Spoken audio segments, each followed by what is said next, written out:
Bonjour et bienvenue sur la chaîne de Bell Science TV.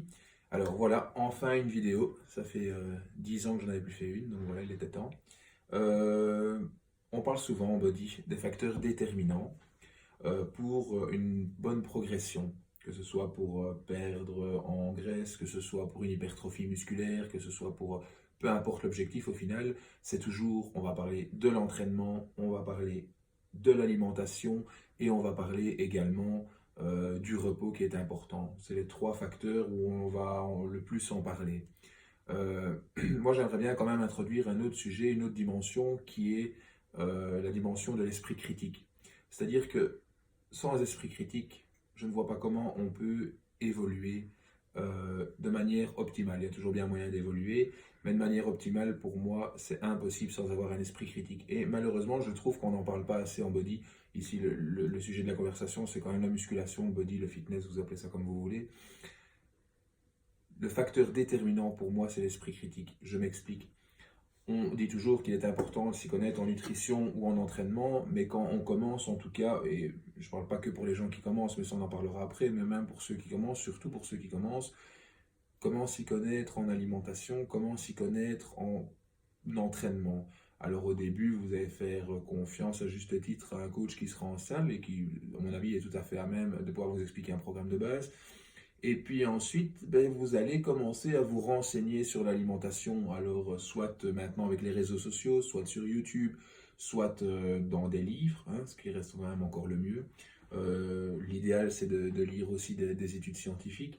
Mais en tout cas, voilà, vous avez toute une panoplie à votre disposition pour prendre connaissance et de la science de l'entraînement et de la science au niveau de la nutrition sportive. Maintenant, dans tout ça, il faut avoir un esprit critique. C'est-à-dire, je m'explique, je vois trop souvent, et c'est pour ça que j'avais envie de faire une vidéo aujourd'hui, je vois trop à la salle des jeunes qui écoutent d'autres personnes ou qui posent des questions à l'un ou à l'autre et qui prennent ça pour argent comptant, qui prennent ça comme parole d'évangile. Euh, non, il faut avoir un esprit critique. C'est la même chose à l'heure d'aujourd'hui sur les réseaux sociaux, par exemple. On vous sert une information sur un plateau. On a l'habitude, à l'heure actuelle, en 2019, qu'on vous apporte une information. Ah, voilà, c'est celle-là parce qu'il l'a dit. Non, il faut se renseigner, il faut poser la question peut-être sur différents supports ou via différents réseaux. Mais en tout cas, c'est important, je trouve, d'avoir un esprit critique dans cette discipline. C'est-à-dire que si quelqu'un vous dit bah oui, il faut faire ça à l'entraînement pour développer les bras parce que c'est bien, parce que ça travaille le galbe du muscle ou que sais-je, peu importe. Ok, pourquoi ça va travailler? Pourquoi cet exercice va travailler le galbe du muscle? Pourquoi pas l'autre exercice qu'on fait aussi tout le temps pour les biceps? Pourquoi? Enfin voilà, peu importe. Est-ce que tu ne penses pas que les gens devraient déjà dans un premier temps savoir quel est leur objectif quand ils vont à la salle? Si, c'est la première chose à savoir effectivement. Maintenant, l'objectif n'est pas toujours clairement défini au début, mais oui, forcément, il faut avoir un objectif. Parce que c'est en fonction de l'objectif qu'on va se renseigner effectivement sur ce qu'il faut faire, donc c'est le plus important, oui. Mhm. Parce que moi je vois quand même, comme toi, assez souvent en salle, des jeunes qui exécutent des mouvements sans trop savoir pourquoi ils le font, ni quel muscle ils travaillent. Et je Mais trouve ça assez justement, alertant quand Justement, même. c'est pour ça qu'on en revient de nouveau à l'esprit critique, c'est faire un exercice parce qu'on a vu une personne le faire ou parce que j'ai ouvert Muscle et Fitness et j'ai vu qu'il y avait un bodybuilder qui faisait un pullover à travers banc. Ben, s'il fait un pullover à travers banc, c'est parce qu'il a un dos qui est comme ça et que forcément un banc qui est comme ça, c'est pas assez large pour lui. Donc clairement, il va faire un banc à travers banc. Est-ce que c'est conseillé à tout le monde? Est-ce que c'est conseillé à un nouveau? Moi personnellement, je vois pas l'avantage à un nouveau de faire un pullover à travers banc par exemple. Et encore une fois, l'entraînement qui convient à l'un convient pas à un autre. Et donc c'est pour ça que c'est important d'avoir un esprit critique sur ce qu'on entend à la salle, sur ce qui se dit, et pouvoir après analyser les choses de différentes manières. Maintenant, ce qu'il y a, c'est que bien souvent, et malheureusement c'est comme ça que ça va, c'est que les gens font confiance uniquement au visuel. C'est-à-dire que si le gars a une bonne caisse, si le gars a des bons bras, si le gars a des bonnes épaules, etc., ils vont se dire, bah, il conseille cet exercice-là, ça va fonctionner pour lui, ça ne peut que fonctionner que sur moi. Alors que peut-être que l'exercice qu'il vient de vous conseiller est totalement pitoyable et pas du tout adapté par rapport à votre morphologie, par rapport à un tas de choses. Mais pour lui, c'est pas que ça a marché, c'est que sur ces 4 exercices d'épaule, il y en a 3 qu'il fait qui sont superbement bons pour lui, et peut-être que celui-là est moyen, mais bon, ça personne ne le sait.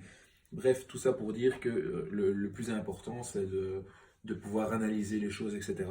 Et plus les choses sont analysées, plus on évolue, moins on entend d'âneries et mieux ça ira pour tout le monde, je pense.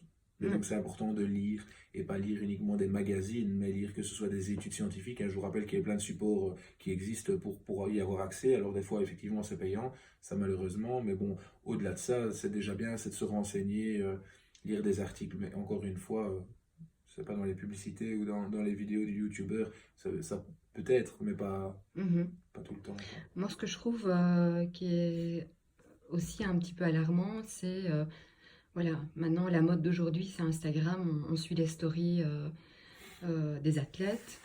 Et voilà, certains athlètes proposent des programmes d'entraînement. Par exemple, ils proposent sur 12 semaines tel programme d'entraînement, mais il y a un vrai suivi, c'est-à-dire qu'ils prennent en compte voilà, ton poids, ta taille, toutes les séries d'éléments qu'un coach a besoin de savoir pour voilà, faire un programme d'entraînement adapté à la personne. Euh, Ça, voilà, moi je pense que c'est quelque chose d'assez correct. Par contre, dans beaucoup de stories, je vois beaucoup d'athlètes qui, par exemple, mettent des vidéos d'eux pendant l'entraînement. Alors, je ne trouve pas ça mauvais. Je trouve ça motivant pour les personnes qui sont dans ce monde-là et qui s'y connaissent. Mais encore une fois, il y a vraiment de tout.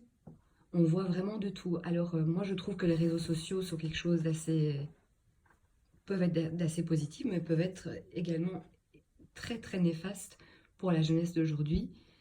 Et comme tu dis, il faut, je pense, avoir un esprit critique sur tout ça.